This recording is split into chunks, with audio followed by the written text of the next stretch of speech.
Good morning, good afternoon, good evening. Whatever time of day you're viewing this. I always forget my intro. It's kind of bad.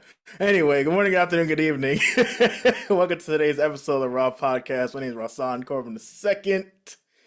And today we have another very special guest. All my guests are special, but she's a very special guest. She helped me um, about 2 years ago, a year and a half Hmm. ago, during a pitch competition, and we finally met in person, like a month and a half ago, or like 2 weeks ago, Right, at an right. event. We only communicate through Zoom and email, but Dr. LaTanya White, how are you doing today? I am doing good. I really, really appreciate you. I applaud you. You're doing great things, and I'm just glad to be on the journey. I'm just glad to be a witness. I had to take notes from the greats, you know what I'm saying? Like Oh, all the entrepreneur greats around me, especially the ones that put me on a pedestal, ones I might have forgot did a pitch competition with, but they had to remind me who they were. So I'm just happy you're here and we're able to set this up because I feel like sure. not just you giving you your recognition for helping me, but anything else that maybe I didn't pick up on, someone else could pick up on, during this time we have. So my all my icebreakers I start with I said icebreaker. Rewind. With all my podcast episodes, I start with an icebreaker. Okay. Got that Okay. backwards. So we're gonna do a this and that, or this or that. So scenario, you're on a car ride by like let's say it's like 4 or 5 hours. Do you Mm-hmm. prefer playlist or podcast? I'll even throw audiobooks in there. Audiobook. Audiobooks. Yeah. What's a audiobook? It is like a follow up on top of it. What's like your most recent audiobook you listened to, or what's the most recent book you read? Um, the most recent audiobook I probably listened to was Tax Free Wealth by Tom Wheelwright. So he is the CPA for Rich Dad Poor Dad, the book Mm, and the game. So he's the CPA for that organization. And okay. I'm like, they know a lot of stuff that we tend to not know. So Mm, I'm trying to be in the rooms. okay. Okay. Going to the topic of today, entrepreneurship. I like it. I Hmm. like it. Do you prefer during the summertime? Do you prefer going to a swimming pool or to a beach? I prefer the beach because I'm slightly germophobic. I feel like the ocean can get rid of everybody germs. Even though it has like everybody's germs, I know, literally. I know, I know, I know, I know. I know, I'm just But at least messing. it's not a closed system like a Mm, pool. I So got yeah. you. I got you. Do you prefer soda or juice? Water. Or Neither, water? actually. Okay. Yeah, We'll go with yeah, that. We'll go with that. We'll yeah, go with that. yeah. Do you prefer, I'm going to do a few more. Do you prefer Okay. rain or snow? Oh my God. So I grew up in Miami, so I'm quote hurricane proof, but have moved to the DMV area and now it's snow on the ground and we going in them. I don't know what to do. So it's just like neither. You're seeing the best of both worlds living up Yeah. here. Golly. Yeah. Uh, do you prefer lunch or dinner? Mm, lunch. I feel Lunch. like I can have a heartier meal without feeling guilty about going to sleep with all that on my stomach, as the people Mhm. say. So yeah, lunch. Got you. We're gonna do one more. Let's see what else we got here. Um, would you consider yourself organized or messy when it comes to like Mm, keeping spaces straightened up? mm. See, there's always an organization to my chaos, right? I know that I left that piece of paper in that pile over there. Like, don't touch my pile type of thing. But if you straighten up the pile, I won't know where to find it. So you We'll could take go. that. I'll say both for that one then. Okay. Everybody Okay. has their own definition Right. of of chaos and mess. Yes. I can navigate myself, but sometimes I do have to straighten up a little bit. But then that defeats the purpose because I forgot where the other thing was, like you What said. all I'm saying. Yeah, I just randomly like start throwing up like clothes that are on my bed. I'm like, oh, here's my headphones. Mm-hmm. Mm-hmm. Mm-hmm. But yeah, thank you for, first being the icebreaker. It's Yeah. always a good time laughing, getting the ice broken, even someone Yep. watching this, to get, so it's the comedic side of us, because we're all Yeah. always working, but we always got to, Yeah. show our humanity and, community side. Yes. So Yep. let's talk a little bit about yourself. You already mentioned you're from Miami, but like, Yep. where'd you go to school and what'd you study? Okay. Okay. Um, so you're from the era where people say South Florida, Mm. but I'm from the era it's like South Florida was not Miami. So we're down to, okay, what's your area code? Right? We're down to what high school did you graduate from? So I graduated from Miami Northwestern, home of the Bulls, went to Florida A&M University in Tallahassee, where it's pretty much like a, like 13th grade. It was almost like a high school reunion. There were so many familiar faces when I got to campus. Quiet as kept. FAMU is the only school that I applied to. I don't know why, but it was the only place that I applied for college. And thank God I got in because I didn't have a backup plan. Um, but I remember being in, it must have been 11th grade, junior, senior year in high school, and talking to a recruiter in the School of Business and Industry, or SBI, as many of us Rattlers know it. Mr. O'Hara Hanna. And my aunt, who was the softball coach, the winningest softball coach in FAMU history, Coach Veronica Wiggins, she knew that I wanted to go into like psychology. I wanted to understand human behavior. Like, why do we make the choices we make? And she tried to tell me, what, you ain't gonna make no money. And I said, but I'll go and get an advanced degree. And she's like, it'll be a long time before you make some money. So, how about you consider going into business first for your like undergraduate degree, and then down the line, pursue this psychology thing? She got Mr. Hannah on the phone. They sold me, I won't say they sold me a dream, right? But he's a very good salesperson.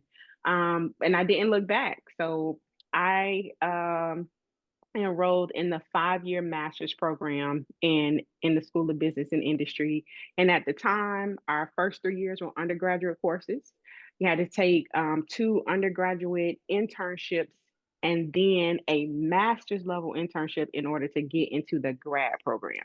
Mm. So it's 5 years on paper, but depending on when you do those internships, depending on how well you do in that financial statements and analysis class, it might be 6 years or longer Mm. to get that master's, but it's such a uniquely designed program, right?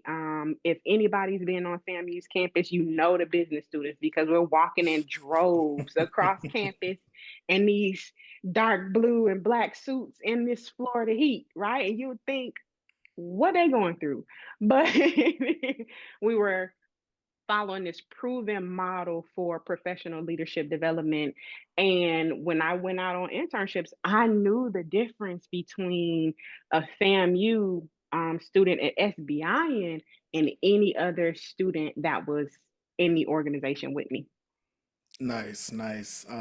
Yeah, my stepmom, I always say this when I have someone from SBI on the call from FAMU. My stepmom's a Hmm. product of the School of Business Industry from Florida A&M University. Hmm. So I kind of followed in her footsteps, went the engineering route, but you know what I'm saying? We're still here. We're still here. Hmm. We're still Hmm. here. But what made you want to apply to FAMU? Because you did say it was the only school you applied to. Well, one of the young ladies that I looked up to in high school, she talked a lot about HBCUs. And I grew up in Miami. I grew up in Liberty City. So I have aunts and uncles who graduated from college. I had an uncle that went to Bethune-Cookman. My aunt, Coach Wiggins, she was at FAMU. I have another aunt that went to Florida State. But it wasn't where people were amplifying the Black college experience in mainstream media, right? Yeah, there was a different world. And I think it was around that time that this person that I looked up to in high school was talking about Clark Atlanta and Spelman, and she mentioned FAMU. And so it made the connection for me. Oh, that's in Tallahassee, because I would spend all my summers in Tallahassee. I grew up on FAMU's campus, participating in their National Youth Sports Program, NYSP. But I didn't make the connection that it was, a whole college, because we were always in Jay Gaither, right? We were between Jay Gaither and the track and field and the calf. So Hmm. we didn't necessarily know that, oh, Coleman Library and all its history that we were walking past every day. So when I was able to put all of those memories together and synthesize the impact that the institution had on my family, it just makes, and plus my grandmother was in Tallahassee. It's like, so I don't have to travel for Thanksgiving? Oh, sign me up. Yeah, yeah. Not just Coleman Library in that area. You have Gibbs Hall. Yep, Truth Hall is not, it's a bit of a walk from there. And then you have Palmetto and yep. Faye's. I lived there my last year. It's better now The than the story memories. versus the stories I've heard from previous alumni. But you know what I'm Mhm. saying? The campus has evolved. How did it feel like? Actually, take a step back. What did you do after you graduated? Like, did you get a job? Did you go back to school? Mm. What did you do? So my last internship, that master's level internship, I did in vaccine sales. So this was, you go into the doctor's office, they give you these samples. I was talking with healthcare providers about vaccines and how to ensure that their patients were protected against whatever disease state, that I was promoting products for. And so this was in upstate New York. I was, I guess, 19, maybe going on 20, the first time I'd ever been anywhere outside of Florida, right? I mean, besides when my dad was in the military and we lived in Alaska, but I lived in Buffalo, in a suburb of Buffalo, called Cheektowaga. And I traveled between Buffalo and Rochester like once a week. And that's basically from Tallahassee to Lake City, every week, right? And I just felt so empowered. I was there on my own. I was responsible for building my own community, but also I was responsible for my own impact. So I was like, oh, here for this. Like, I didn't know this was a form of entrepreneurship. I just knew there was this sense of freedom. I just knew that I was in so much control over what my success looked like and how quickly I attained it. I was like, I need more. Run this back. And so when I graduated with my master's, I actually looked into being in pharmaceutical sales full time. So I worked in Tallahassee, in pharmaceutical sales for about 4.5 years before the housing crash of 2008. So I'm dating myself, but that's what I did after I graduated. Got you, got you. And then, what made you veer on the path of entrepreneurship? Like, what was the motive? Oh, so, and like here again, I never, because we weren't using words like entrepreneurship, right? That's still a relatively new term. But one of my line sisters was preparing for a milestone birthday. I don't, maybe it was 30, maybe it was her 30th birthday. And she asked me if I would bartend. And I was like, I don't, me? But I said yes. And she had asked like so far in advance, and she's organized like that. To by the time like the day came, I literally had to be like, what did I sign myself up for? And so, but I didn't really have to bartend, right? And thank God, because I didn't know how to bartend at the time. I was just, passing out Heinekens, pouring up some rum punch and bottled water. But, but and I'm an introvert. You probably can't tell. I do well on virtual meetings because I can kind of manage my energy though, right? But I had so much fun. I felt so connected. And that's usually something that I would struggle with in like real social settings. Is like, bro, I'm fighting for my life over here. You trying to small talk. But I had so much fun. And then I made money too. So I asked myself, well, what can I do with this master's in business? And this thing that I found enjoyment from that also makes money. And that's when I went down this rabbit hole. It was like, how can I do this bartending thing on a regular basis? So I went to bartending school in Tampa, American Bartending School in Tampa, and started my bartending business. And that was my first real foray into business ownership and entrepreneurship. That's what's up. Were there any other excursions that you've explored? No, I mean literally it. So once I graduated, I didn't have enough sales experience to go directly into pharmaceutical sales. So I actually got my life, health, and variable annuities insurance license, and I sold insurance like I was in sales. I just needed sales experience. Hmm. And so I was, there again, responsible for growing my portfolio, providing direct service to customers. And that's what gave me the experience I needed to get into pharmaceutical sales. And that pharmaceutical sales experience gave me the confidence to engage with people from a bartending perspective. Okay, so everything just worked hand in hand. I like Yeah, it. I like it. yeah. Now, with all this going on, what were some challenges you came across, especially with starting the bartending Oh business? my goodness. Oh my goodness. So I had so much fun with the bartending business, and I was still working in pharmaceutical sales, but I was on different contracts. And so I said that this was around the time of the housing, the real estate crash. Things were tightening up. We were going into a recession, and my contract got terminated. So I had a little bit of money, right? But I really wanted to explore this bartending thing.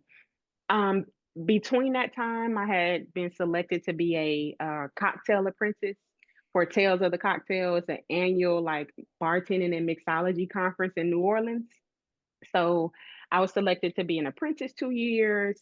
I was a brand ambassador for a vanilla liqueur that's owned by Grand Marnier. I had been accepted to the Beverage Alcohol Resource Program in New York City. So I was doing all of these things that in Tallahassee, it was just like, okay, girl. Like, we don't know what you're talking about, what you're trying to do. But I wanted more, right? I wanted to create more impact. I actually had one of my cocktail recipes published in Cheers magazine and Condé Nast magazine. It was my first time being featured in Essence magazine because I was side hustle of the month in like Okay. November of like 2011 or something crazy. But I could not create any real footprint in Tallahassee. And a lot of that is because of Tallahassee, right? The mindset. Not too much in Tallahassee. It's not a big city, but it's the capital of Florida. Right. And so that's when I said, because I couldn't get my recipes on any local restaurant menus. And I said, that's okay. I know enough about what ownership and control looks like. So I went back to school and got a degree in wine, spirits, and beverage management from the Art Institute of Tampa because I was going to open my own cocktail lounge. Because you weren't going to tell me that I could get recipes published in a national magazine that nobody had interest in locally. I got you. I got you. I got it. Don't worry about it. Okay. So I had found the building, I had all the architecture drawn up, but I didn't know anything about financing a project like that. And so that's where I met a wall. But at the same time, I was being featured in Tallahassee Democrat, 25 Women You Need to Know, and all these other spaces where Dr. Friday Stroud was just new to her role as interim dean. I had been featured in the paper, and we talked about me coming and finding a way to pay it forward, like what could I give back to FAMU and to SBI? And that's how the teaching position opened up. Okay. Yeah. Yeah. Yeah. For the people viewing, y'all keep saying I'm great. It's because I surround myself with great people. That's all I'll say. I'll I say it like receive it. that. But moving on, like dynastic Yeah. wealth. I pronounced it right, Yeah. right? All right. Yep. Dynastic Yep. wealth. When did that idea come up, and like what keeps you going every day with your why behind Yeah. it? So generational wealth, right? Everybody, we on fire about generational wealth. As a culture, we're excited about it. But how do we do it? Like, how do I tell my 10-year-old these are the steps you need to take? Nowhere can you find how to do it in a way that speaks to who you are and speaks to your lived experience. And how this came about, I was maybe 4 or 5 years into teaching the entrepreneurship course, looking around like, where are all the students? Because there were only 10 or 12 students that would be signing up for the entrepreneurship class. And I came to find out it was because there was a prerequisite. So this prerequisite will only show up right on your what is it called? A Trans curriculum, I guess. Yeah, curriculum. Yeah. Only if you were a business student or a student in journalism. Mm. So as an engineering student, you'd have never known about this entrepreneurship class. And I had an issue with that. Right. I'm like, how are we putting how are we putting our own barriers in front of our own students when we have the world to contend with already? But I didn't know how to make that argument, right? I was coming from this very heart centered place, feeling my blood pressure rise, didn't know how to contain myself. And so I figured that I needed to go to grad school because I was talking to these people who are lifelong people in the academy. I had to learn to speak their language. And the reason I went to grad school was to prove the point that more students need to understand and be exposed to entrepreneurship. But along the way, Jesus, I came across this article. It was a report. It's called the Billionaire Bonanza. And they were talking about inherited wealth dynasties. And I said, what now? You mean not the TV show, right? Not that kind of dynasty, but that kind of dynasty, just in a very structured format. And so what I understood or what I was exposed to was while we're talking about generational wealth, you got families like the Waltons in their third generational wealth, the Rockefellers in their eighth and ninth generational wealth doing things that we had not even heard of. And so a family reaches dynastic status once your grandchildren can take over the wealth that you're building today. That's 60, 70 years from now, maybe. We as a people are literally fighting to survive, right? That we don't sometimes have the bandwidth to think 60, 70 years down the line in my business today. I'm trying to keep the lights on today, lady. Like, what are you talking about? And so, dynastic wealth, as I was submitting the application for the trademark, I put in there like, this is geared towards Black and African Americans who have, you know, and this is implied, who've experienced financial trauma, who have who are first generation wealth creators who have not been socialized around wealth or around money. So, teaching these wealth transfer principles in a way that means something to our ancestral narrative, right? Like, why do I feel nervous going into a bank sometimes? I ain't nothing bad ever happened, but my ancestors who lost $3 million of Black wealth in 1865, I'm sorry, 18, what year is it? 1854, I think it was. I have to go back and look. But either way, 150 years ago, that trauma has stayed with me. So how can you tell me go build generational wealth if you don't understand that I have trauma around some of these things? And so that's what dynastic wealth does. It accounts for the trauma the financial trauma that our elders and our ancestors have unknowingly passed down to us, but how we walk into spaces when it comes to money. Okay. When I first heard or saw the word dynastic, I thought, and then you're going through the explanation, I'm like, dynasty, scholastic, but you had a different definition of it. I like that. Yeah. I like that.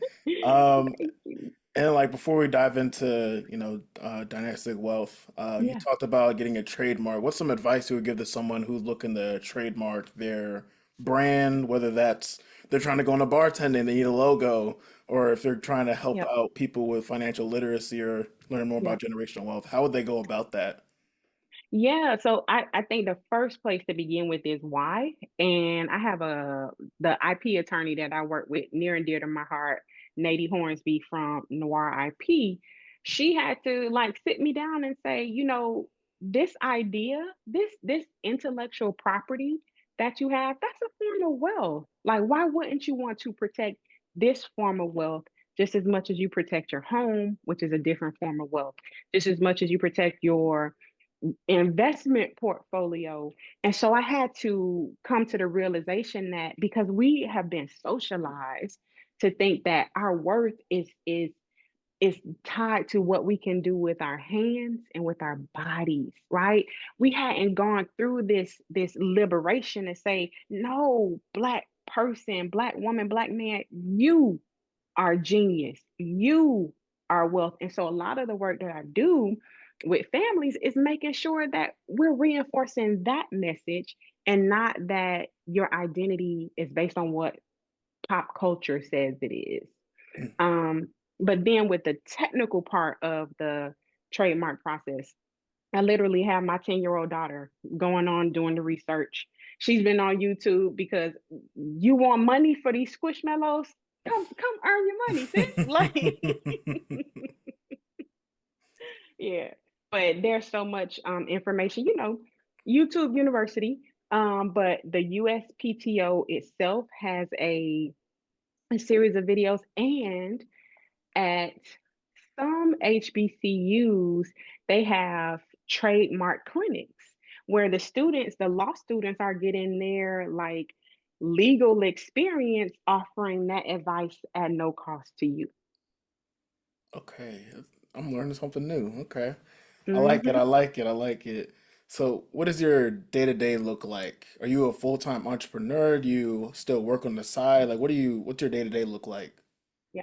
So this year I had to protect my peace. I had to take a different a different route where because I was you hear this term working in your business and not on your business.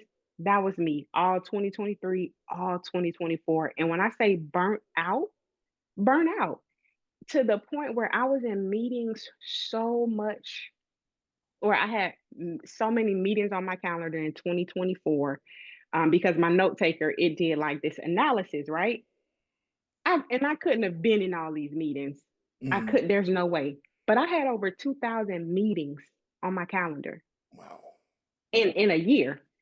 At the same time that I have that data, my accountant and my financial manager, we're doing my year-end review. She's like, okay, revenues are up, but so are expenses. And when we looked at the bottom line, my profit margin was down by 15%. Wow. So talk about being in the business, in these meetings, client projects, whatever it was, but not on the business where I'm building out the client pipeline, where I'm making sure that when this contract ends, we already have something like inked and ready to go. So, to your question about what my typical day looks like in 2025, it looks so different than it did last year. So now I am essentially away from keyboard 9:30 in the morning to 12:30 in the afternoon. And of course I'm on my computer, but I'm not answering your emails. Don't call me. Like, I won't be in your meetings, that type of thing. Even to the point where I had to share with my daughter's dad, I'm like, I am unavailable unless it's an emergency until after 12:30.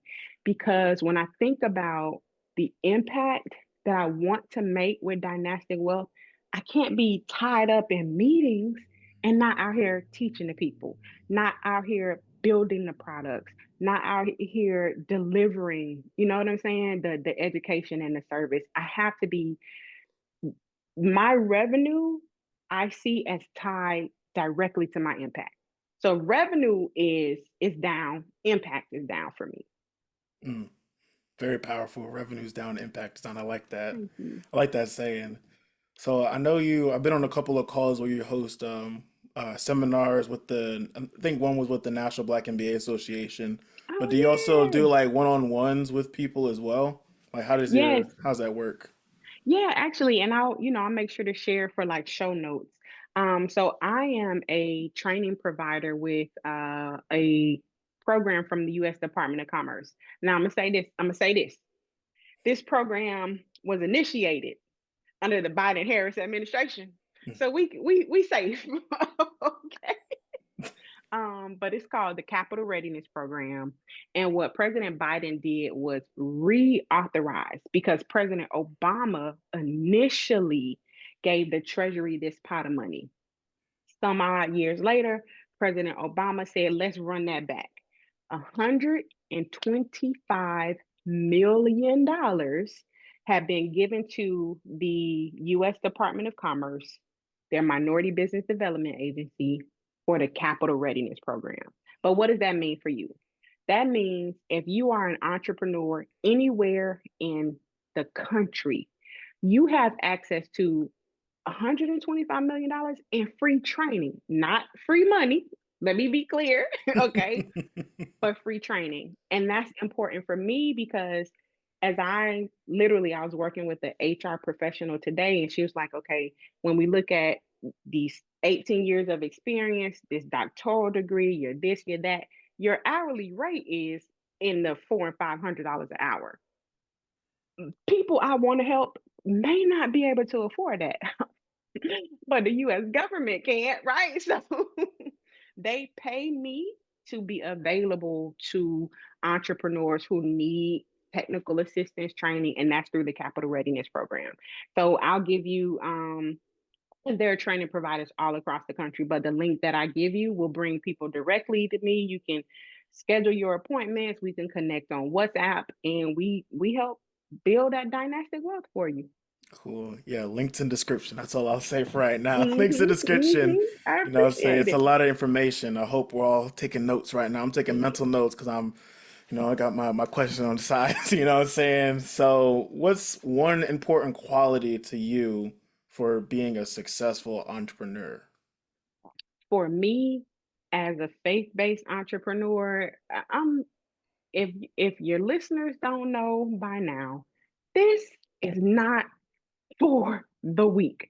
Like, yeah, you can see the people on Instagram and social media secure the bag. This, I don't know how they make it look so easy because I'm out here like, am I really supposed to be doing this with my life? But for me, it is making sure that I'm connected to a praying community. And I think no matter what your religion is, finding a way and finding a space to be grounded and in this community, making sure that you're still connected to your why. Like it can't just be about the money, right? For some people it is. But by and large, Black and African Americans, we are more collectivistic, right? We're communal. We're looking at if I got it, I'm bringing you with me. We all gonna eat for the most part. That's not to say some of us ain't fall into a different set of idealistic principles, but for the most part, that's who we are as a people. And so making sure that as an entrepreneur, you're connected to a community that's going to hold you accountable. Like you don't need no yes men around you. When you aren't doing what you're supposed to be doing, when you said you were going to do this and you didn't, you need somebody to like hold a mirror up for you because there are lives you're impacting that if you're not showing up as your best self, how is that going to what's that going to look like for the people you're serving? And what's that going to look like for the three generations of their family who are going to be impacted by the work that you're doing or not doing? Okay. I like that. And speaking of doing things for others, next topic is mentorship. Ooh, Now, I yes. mentioned it briefly earlier. You helped me with the pitch competition, so I consider you a mentor. You helped me not once, Okay. but twice, and ended up winning, having a good success rate. So I want to thank you. I think I sent you an email mention I won too. So I Mm-hmm. want to thank you again Mm-hmm. for that. Yes, Feels so of long ago course. now, 2023.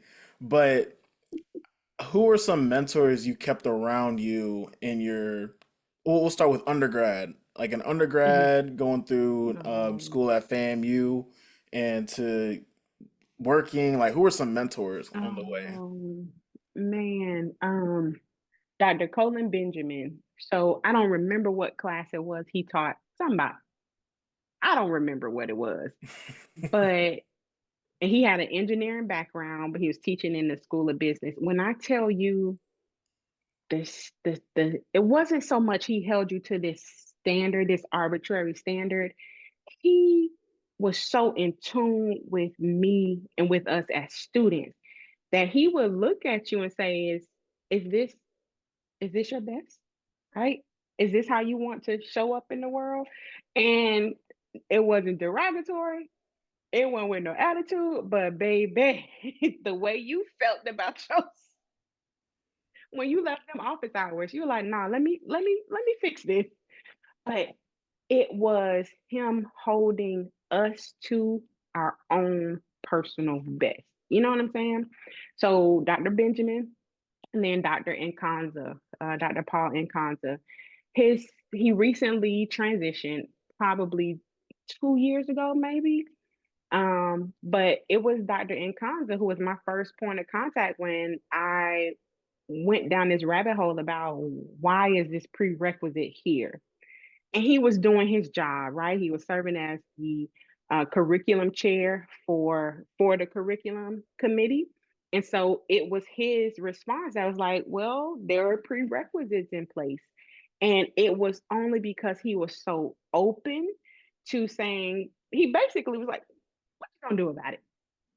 That's what put me on the path to dynastic wealth. Honestly, if it hadn't been for his warmth and making me question what was the solution or what could be a solution, I would not be here featured in Essence Magazine, award winning from the Department of Commerce, African American entrepreneur. I wouldn't have those awards and I wouldn't be making this kind of impact if it hadn't been for Dr. Ikanza.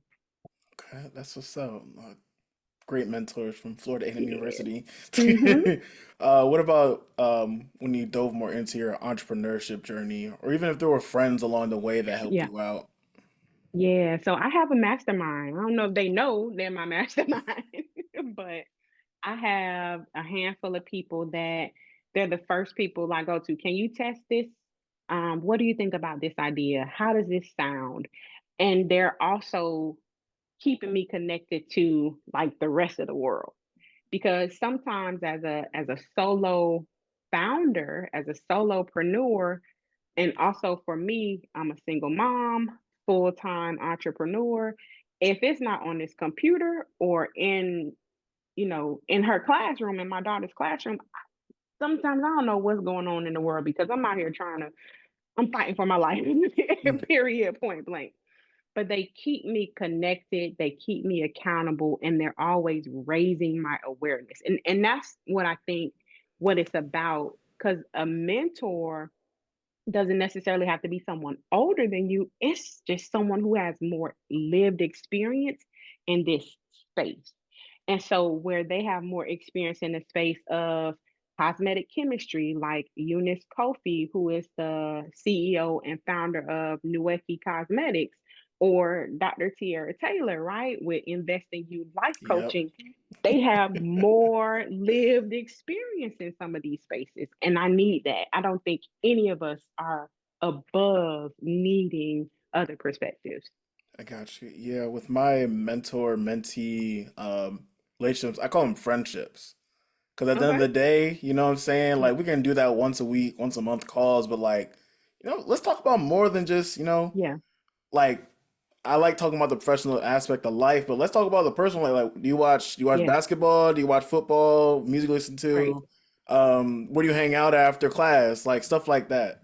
I feel like that's always important to keeping it personable. And that'll definitely help build it more. Of course, you're on common ground, Hmm. work giving each other ideas for, your business or even for whatever excursion you're on. I hope I'm using that word right. Adventure. I got I'll you. say Hmm. adventure you're on. I think that's very important. You answer most of these questions, but how looking back on Hmm. your early stages versus now, like, do you Hmm. ever look back and just say, like, I really did that? I should more often.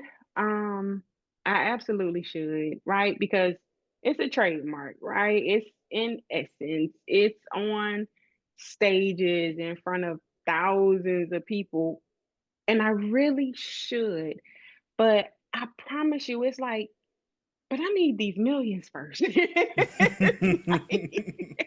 I gotta get to the two commas first.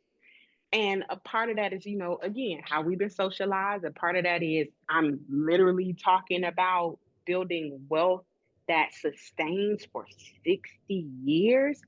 And then Sparrow's responsibility is to carry it for 60 years. So I think I'm looking so far down the line that I hadn't stopped to say, girl, yes, yes. So thank you for the reminder. I'll work on it. Yeah, that's one thing I kind of struggle with because I'm always in that go mode, kind of like you said. I'm not at the goal I want yet, but Yeah. I'm always on go mode. I'm still working on taking a pause and looking back at what Yeah. I did and how far I've came, and not just that, but people I inspired on the way. Because you know what I'm saying, I got awards too. I'm looking at like right across my room, Mm-hmm. looking at awards that's sitting on my nightstand and whatnot. But I'm like, all right, on to the next thing. Mm-hmm. Like Mm-hmm. even yesterday, I was looking at the analytics for my YouTube page, and I was like, it went up a lot in like this amount of days. My Instagram page went up a lot in this amount of days, and I'm glad. You know what I'm saying? Like I'm happy. I'm happy. But I'm like, all right, we got more interviews tomorrow. Let's get to it. Yeah. You know what I'm saying? Yeah. So Yeah. it's always good to just take a pause Yeah. and just look back on the journey. Yeah. Yeah. Um, I appreciate that. Oh yeah, no problem. No problem. FAMU, we do it best. If you can get there, you can get anywhere. That's why we're here today. Listen, in the name. Yeah, I don't have any other questions. Do you have any other closing remarks on mentorship or entrepreneurship that you want to share? Yeah, I think it's important for us to remember that wealth is our birthright, right? It's one of those lies that we've been told that we aren't worth it, that we'll never get there, that we don't deserve it. But for those of us watching history, like right now as history is unfolding, but also reflecting back on history and how America was built, literally on our blood, sweat, and tears. So for the talent, the ingenuity, the resourcefulness, and that's my daughter in the background, right? For all of those things, we gotta show up for our children, our we gotta show up, and we have to take ownership of our talent, take ownership of our creativity, and take ownership of our wealth.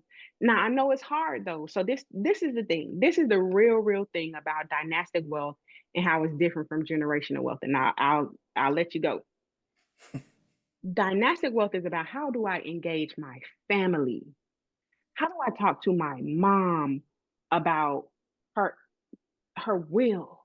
How do I talk to my grandmother about whose name is on the deed to the house? How do I talk to my cousin about, are you doing the best you can be doing? And how do I talk about those things to my family? So what I do when I'm working with families and with dynastic wealth is I help close the gap between where you are, like as the wealth creator, as the EYL fan, a Wall Street Trapper fan. I help close the gap in that emotional labor because ain't nobody talking about the downside of rich auntie syndrome, right? Ain't nobody talking about what it means to be the rich uncle, the one who made it, because you got survivor's remorse, you got survivor.